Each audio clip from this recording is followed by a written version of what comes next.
నరసరావుపేట పట్టణంలో PNC and KR కళాశాలలో శుక్రవారం పల్నాడు జిల్లా స్థాయి విద్యా వైజ్ఞానిక ప్రదర్శన నిర్వహించనున్నట్లు జిల్లా విద్యాశాఖ అధికారి రామారావు తెలిపారు. ఈ విద్యా వైజ్ఞానిక ప్రదర్శనకు జిల్లాలోని 28 మండలాల నుంచి విద్యార్థులు తమ సైన్స్ ప్రాజెక్టులతో పాల్గొననున్నారని ఆయన పేర్కొన్నారు. ఈ కార్యక్రమానికి జిల్లా కలెక్టర్, స్థానిక ఎమ్మెల్యే, విద్యార్థులు, ఉపాధ్యాయులు మరియు తల్లిదండ్రులు పెద్ద సంఖ్యలో హాజరవుతారని తెలిపారు. విద్యార్థుల్లో శాస్త్రీయ దృక్పథాన్ని పెంపొందించడమే ఈ ప్రదర్శన లక్ష్యమని డిఈఓ రామారావు అన్నారు. డిస్ట్రిక్ట్ లెవెల్ సైన్స్ ఎగ్జిబిషన్ రేపొద్దున నరసరావుపేటలో పిఎన్సి కాలేజీలో ఏర్పాటు చేయడం జరిగినది.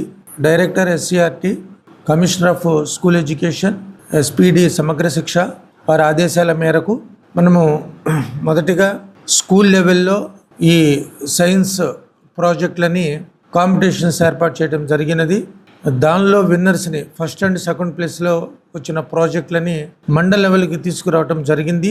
దానిలో ప్రతి మండలంలో ఫస్ట్ అండ్ సెకండ్ ప్లేస్లో వచ్చిన ప్రాజెక్టులని రేపు పిఎన్సి కాలేజీలో జిల్లా స్థాయి విద్యా వైజ్ఞానిక ప్రదర్శనకి మనము తీసుకురావటం జరుగుతుంది.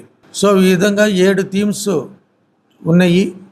7 థీమ్స్కు సంబంధించి 28 మండలాలకు సంబంధించి 58 మంది పిల్లలు ప్రాజెక్టులన్నీ తీసుకురావటం, అట్లాగే టీచర్ ప్రాజెక్టులు కూడా దీనిలో ఉండటము జరిగింది.